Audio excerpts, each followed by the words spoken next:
All right, grown-ups, it's just our time. I love the babies, but to help you, I gotta speak my mind. This segment's here to help you grow with book reviews, lessons, and things you'll be glad to know.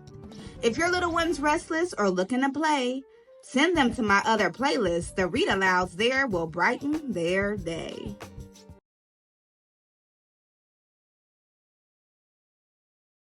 Hello, beautiful people. Welcome to the Teacher Lady Speaks.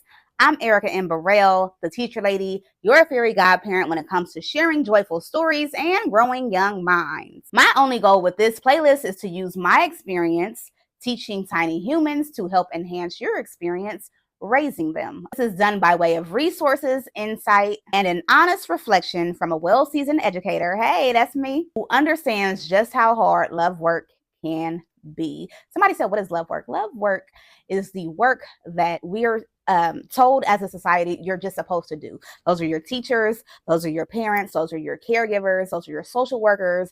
The work that we do from the heart does not mean it ain't exhausting, frustrating, and oftentimes underappreciated. Okay, that's love work. Anyways, I'm here because I understand how hard love work is. Today's topic is problem solving. This is the final episode of this week's theme. We started things by reading what to do with a problem. So we have that read aloud as well as that behind the book review. It is an excellent resource. Both of these books are in terms of problem solving. And then we had Why Mosquitoes Buzz in People's Ear, an OG classic, okay? You talk about nostalgia that also helps us to dissect and to dive into both miscommunication and problem solving. So if you missed those episodes, you can go check them out. But for now, we're about to hop into the lesson, the meat of the subject, okay? Now, you've done all that, and it's time to wrap it all up in this episode of the Teacher Lady Speaks, a crash course on how to problem solve using critical thinking skills to be able to do so. You ready? Let's grow.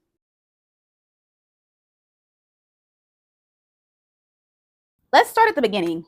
What is problem solving? Problem solving is the ability to look at an issue in your life and to figure out how to combat it, how to resolve it, or ultimately how to live with it. Okay. I always want to make clear to children that not all problems have solutions.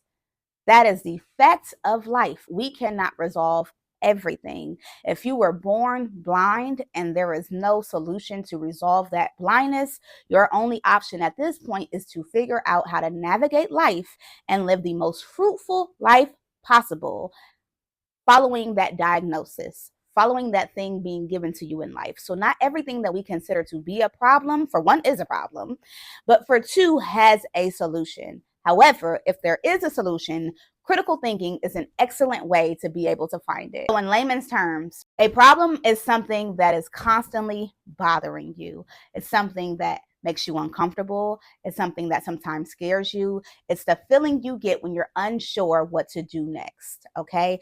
That's how I would explain it to a child. Then I would discuss ways in which you figure out how to problem solve with a child. And I would give very practical examples of things that I know about that kid. Let me give you an example. Critical thinking is always a part of my social emotional learning units. They go hand in hand. Critical thinking as a solution for problem solving. And when I had a student who was struggling with this concept, what I said was, do you remember that you were upset that your parents wouldn't re-enroll you in karate? And he was like, yeah. And I was like, why were you so upset? And he, of course, I love karate. That's what I do. That's what all my friends do. That's where we go. And I said, and what would you consider that to be when you weren't able to go there? And to which the student said, well, duh, it was an issue because I was frustrated and blah, blah, blah. He talked a lot. But the general gist is that the student understood that he missed karate. He had wanted to go to karate and he wasn't able to.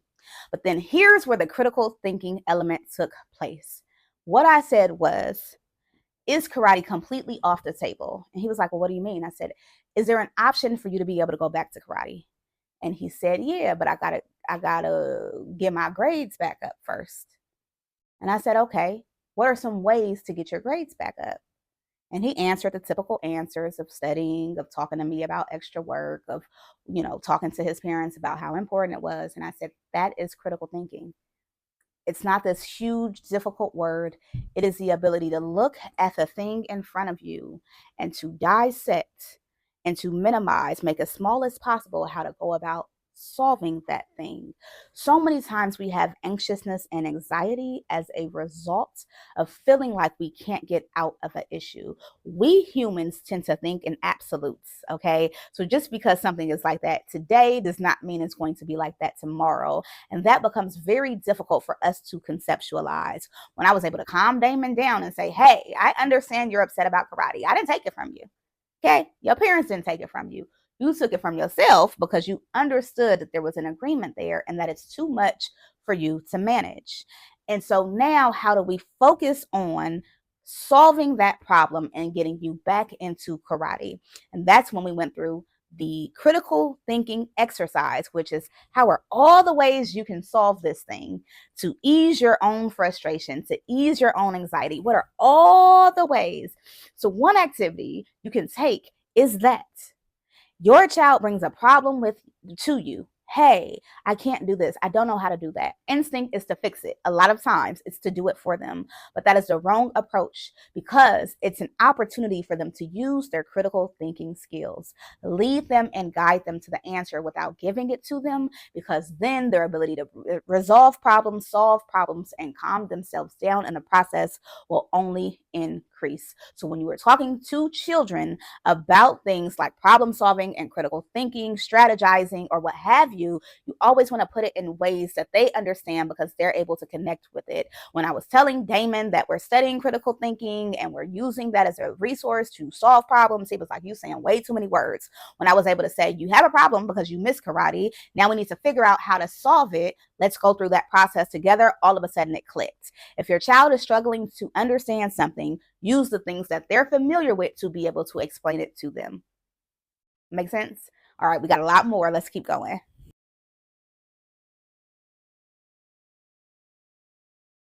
What is the score required to teach? So as always, I use both Texas and California as examples of what they're supposed to learn regarding these subjects.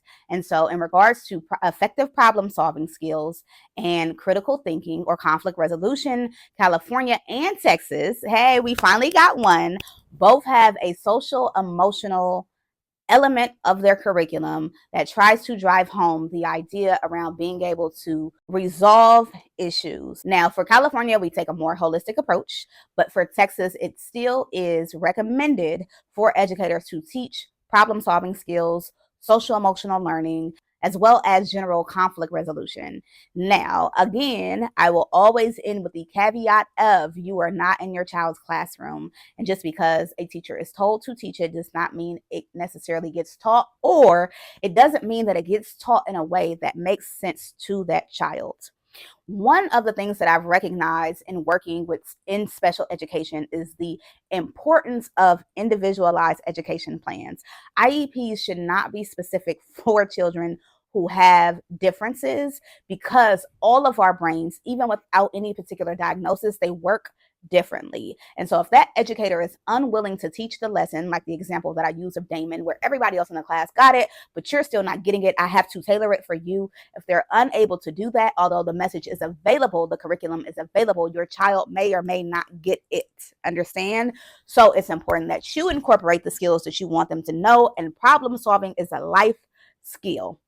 It is a difference between you getting a raise on a job and you getting fired. It is a difference between you being arrested and being let go.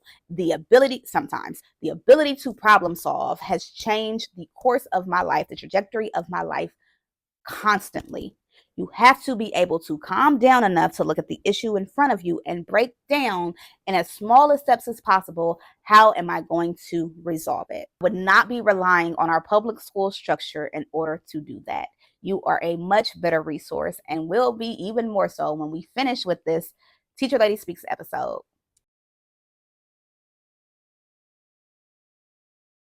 The first best practice when you are talking about critical thinking and allowing your child to face and solve their own problems is to stop trying to shield them from the problems that they have. There was a conflict with my daughter at school and she did not want to go to school. and that was out for me. Okay. Now, of course, if your child is in a position of safety, that's not what I'm saying. But you not wanting to go to school because you're uncomfortable does not work. What is the issue?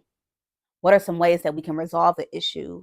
Who are some people that you can speak with at the school? What have you already done to manage that? And so I've had to do a lot less going up to the school, speaking on her behalf, and a lot more empowering for her to be able to self-advocate and manage her issues, because the reality is I won't always be there. That whole thing of try 3 before me is very important for children. This brings me to my second best practice. When my child or when a student comes to me and I know that it is within their ability, this is the importance of knowing your child. If your child is neurodivergent, if they have a communication difference, if there is something that you know that this is not going to apply for your baby, then baby, don't do it. I'm talking to the masses, right? You know your kid better than I do because maybe I've met him. I don't know. I done taught a lot of kids, but regardless, this is a general message. You want to tweak it for what's going to work for your child. Try 3 before me means not ask 3 people. Try 3 different things before you bring the problem to me. My daughter, which I'm going to keep referencing her because I only got one, okay? She was taking a bath, and as she was bathing, the top of the, shower handle came down. And so she dried off and came and found me and was like, hey, I need you to put the shower head back up so I can finish my bath. No, ma'am. Try 3 before me. What 3 things have you tried to put the shower head back on the shower before you came to me in the middle of a work meeting? What did you do? Nothing. You didn't try nothing. Your try was coming to tell me to do it. So she went back and she tried 2, because the second thing that she tried was taking the step stool, and she utilized that to step up and to hang it back on the hook. She felt accomplished. I finished my meeting. All was well in the world. Start to push your child to think about their issues and how they will resolve them on their own. Children's brains are magnificent. Hear me what I say, because if you haven't been shutting their brain down the whole time, they're going to kind of like start to explore and see, maybe I can do it. And when they do resolve that issue, that conflict, whatever it might be, there is this excitement and joy, which allows them to continue to try new things to resolve new problems. It starts now. That's why I'm such a big advocate on watching your words when it comes to your children. If you're constantly speaking, and this brings me to my next best practice, is respect, love, and kindness when it comes to speaking to your babies. Because some of the messages that I received when I was younger, be quiet, stay out of grown folks' business, you don't know nothing, all of these words, they land. Now I got to sort through all of these negative words before I can get to the truth and the beauty of who I am.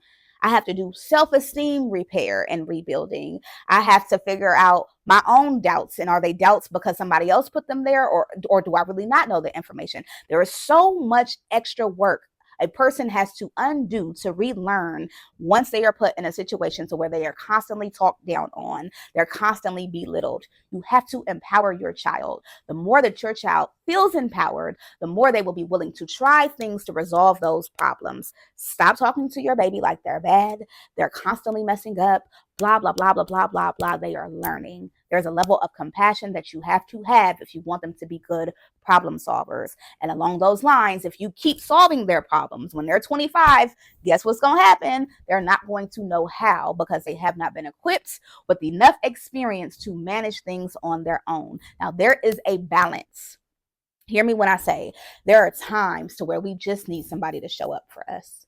There are times to where I know how to cook dinner just fine, and I just can't. It's been a day. My students is cutting up. My teachers didn't turn in their lesson plans for approval. Somebody cut my budget from district office. There is a list of things, and I just want to be held. I just want to be taken care of. That is the importance of balance.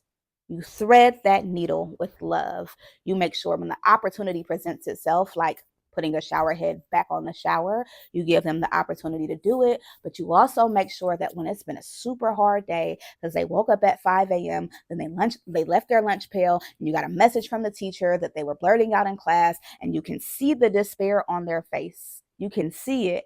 And then they say, I can't log onto the computer. And you say, well, try 3 before me. There, we don't want to tip them over. Okay. There is balance.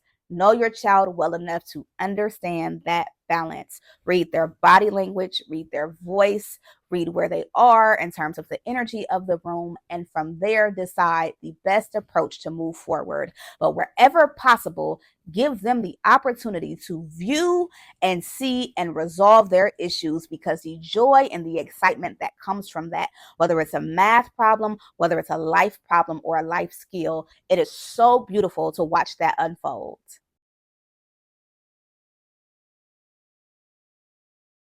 For younger children, there are a lot of practical activities you can utilize in order to teach problem solving skills. Blocks.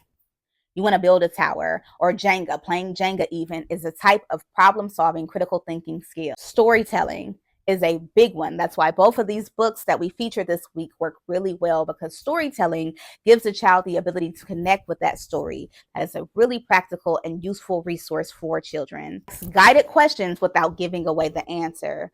Oh, so I understand that there was a miscommunication with your friend. That's what you're saying? That would be you giving away the answer. Instead, why do you think your friend thought you said that? And then you wait for them to be like, well, it was a misunderstanding. Well, boom, right? We're getting somewhere. And so really, when you're having these conversations with your kid, instead of feeding them the answers, try to guide them there. And lastly, which I think is one of the most important tools to keep on deck, y'all don't celebrate y'all babies to death. You just don't. When I'm still in school, but I'm in educational leadership, so I don't have like one class or all my class. But when I was leading a class, I would always look at where the child started and look at how they're improving. And that would be the biggest party ever.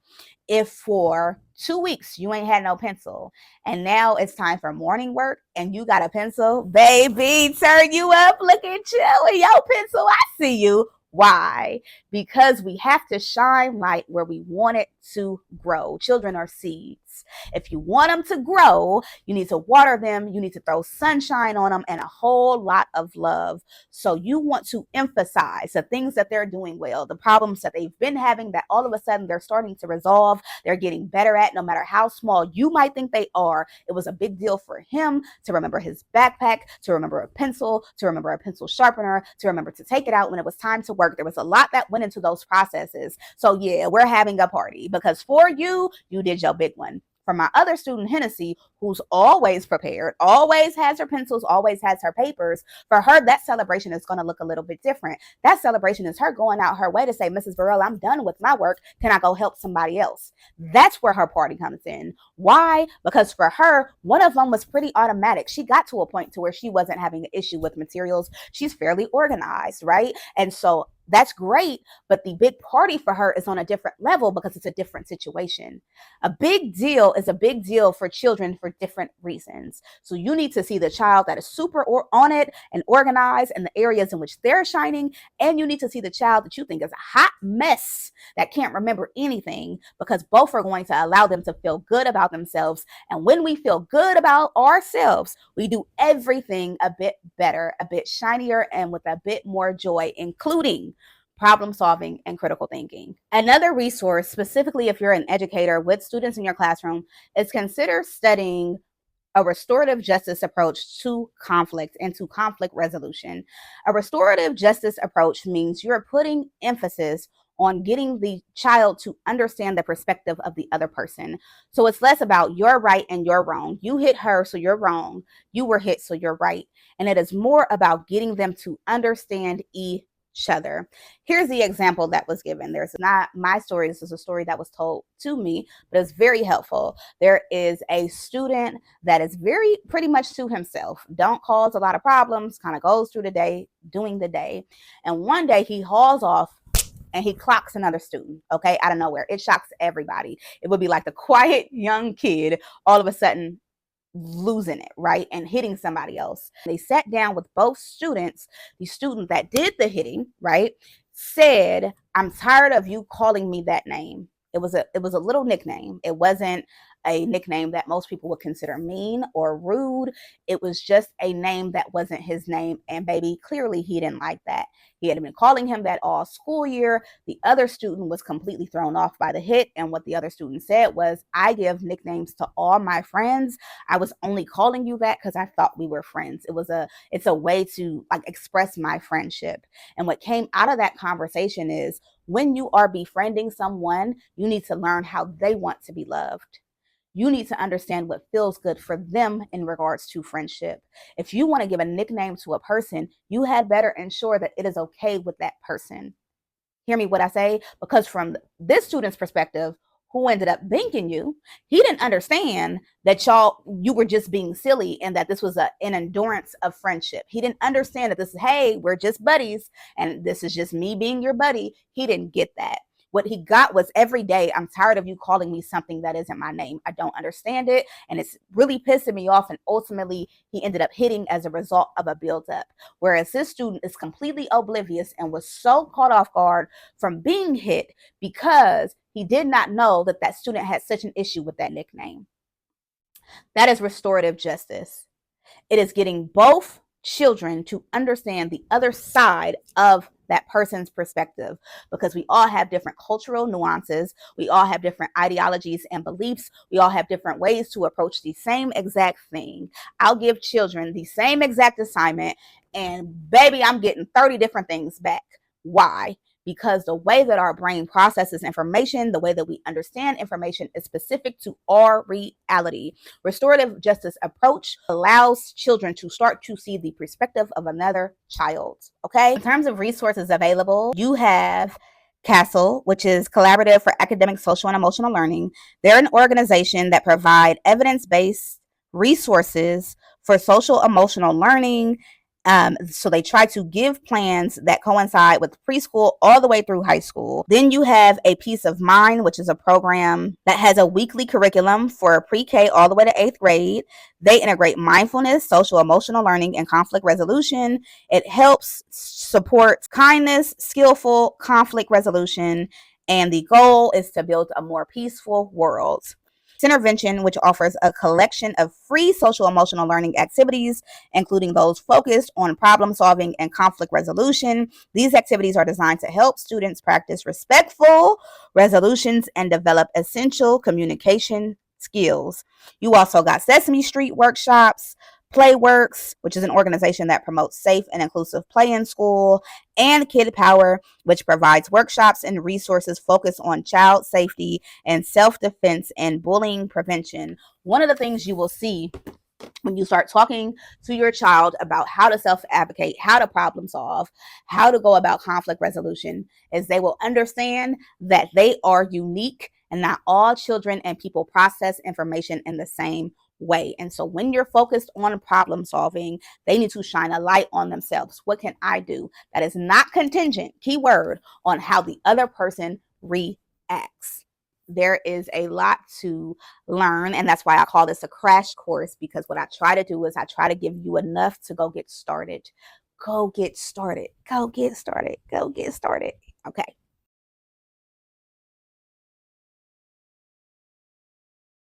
Now you're like, all right, little teacher lady, I've been doing what you said. I've been trying to implement your techniques. I didn't try the 3 before me. We didn't read the books. I'm trying to be restorative.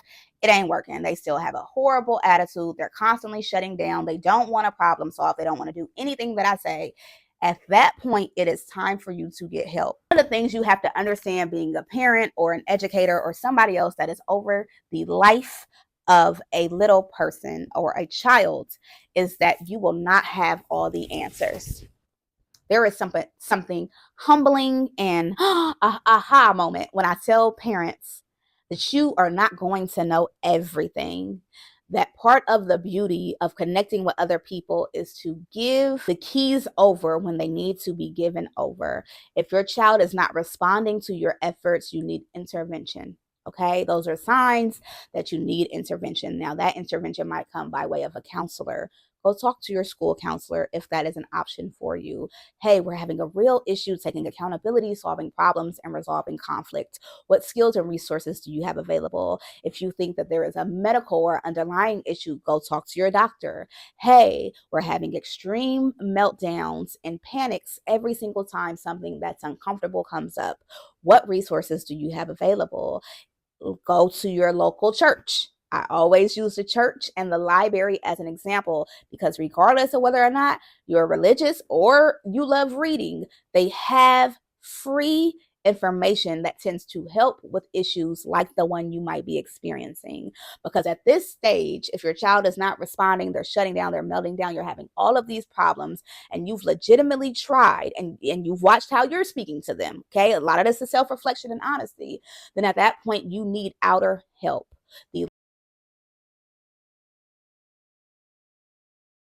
All right, here are some constant statements that I hear from parents. One, they don't listen, they blame me for everything. You are typically the only person that can be blamed. Parents end up being the outs for issues that a child is experiencing. I didn't get ice cream. It isn't because I didn't finish my dinner. It's because you hate me. They end up being the outs. So the first thing that you have to understand is you are often the only thing that they can utilize to not take accountability and responsibility for themselves. Okay?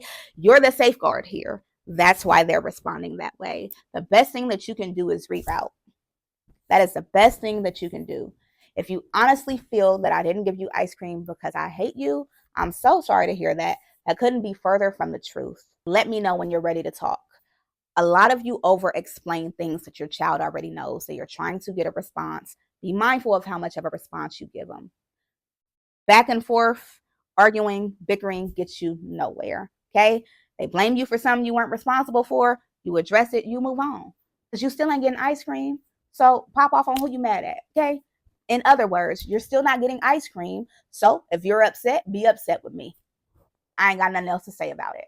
The second common thing that happens with children when you are trying to have them go after something, solve a problem, be a critical thinker, is that they will completely shut down. They'll stop responding. They'll kind of go into an introverted state of mind and kind of be put into a bubble. When they come out that bubble, let them bubble. As long as the bubble ain't hurting nobody, let them bubble. But when they come out that bubble, we revisit the thing that put them in the bubble in the first place. And you're going to say, why? That's a trigger. The reason why is because if they learn that this is an effective tool, I don't want to talk about why my room is not clean, so I'm going to shut down. If you learn that that works, and after this shutdown, now I no longer have to talk about the thing at all. My aunt will just clean it for me, and I don't have to worry about it. You have, how I say, reinforced the behavior that we're trying to change. So give them their moment, and I will let them know, hey, I see you're having a moment. You go ahead and take it, and when you're ready, we'll revisit it. And then once their moment has passed, I still need your homework turned in. I still need you to clean up your mess off your desk. We still need to talk about why you decided to hit so-and-so. There is still a conversation to be had. Accountability is a huge part of problem-solving skills. If you don't hold your child or your students accountable for the decisions that they made, they will not change those behaviors the next time because there is nothing to show them that it needs to be changed. You hear me what I say? Okay, cool. And then the last one is, well, my child needs more help than others. Maybe, or maybe you haven't given them the room and the space to be able to figure it out themselves. One of the things that I had to shift drastically, I have a baby, I have a daughter. Her name's Addison. She's 7 years old now. She was a twin. Okay. And I lost the other child in that pregnancy. So what ended up happening was when I had Addison, and as she grew older and she wanted to climb, she wanted to jump, she wanted to explore, I would say helicopter parent. You talk about helicopter, buzz, buzz, buzz. I'm constantly flying over her head. Too tall, be careful, don't trip. Watch your shoe, blah, blah, blah, blah, blah. On and on and on and on and on, because I did not want to lose her. There was a fear that had nothing to do with her. She good. She was super premature and everything she's right who she needs to be. But the problem was with me. I had a hard time allowing my child to fall. And sometimes babies have to fall so they know how to get up when you're not there. You hear me what I say? So that was something that I had to recognize. So you're going to have to answer the question, do they genuinely need that help?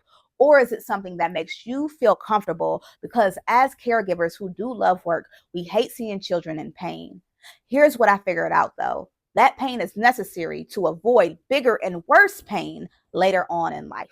Okay, you're upset with me because you have to clean your room. It's better for you to be upset now than for you to be an adult and not able to manage your space properly. For you to be an adult and the landlord is threatening to kick you out because of how you keep your home. The issues that children are having now are ones that have to be taught and addressed to prepare them for whoever it is they want to become in life. They didn't come knowing a whole bunch of stuff.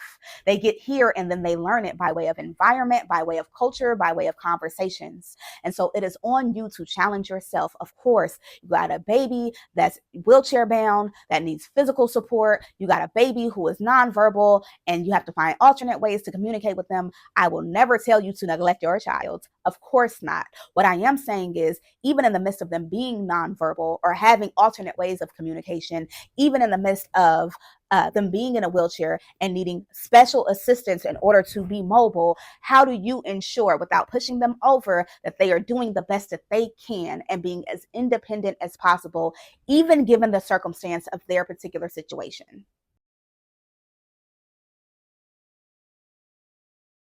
Problem solving, decision making, and critical thinking are crucial for success. They are crucial for success in friendships and relationships. They're crucial for success in career. They're crucial for our day-to-day lives. I do them so much, I don't even always recognize that I'm doing them. In order for your child to start to gain those skill sets, you're going to have to allow them to try. Let your baby try, okay? Now, I know that that was a mouthful. Below, I have a newsletter you can sign up for so that you can take this with you and you can learn more and study more. I have professional developments that I offer if your school district is interested. But I really want to commend you and give you a go ahead. I'm so proud of you for sticking through this could be uncomfortable conversation and a whole lot of self-reflection. The last thing I'm going to ask for you today is to go check out the Empathy Library, which is the Pay It Forward initiative that I created. What it is it's the easiest way to get books to children who need them, who come from underserved communities, for free to them by way of your thoughtfulness and generosity. Now, I know that's a lot. You go take care of yourself. Thanks for watching. Thanks for learning with me. Thanks for being part of this beautiful, growing, book-loving community. Until next time, remember to enjoy the moment or go be a joy in the moment. Bye.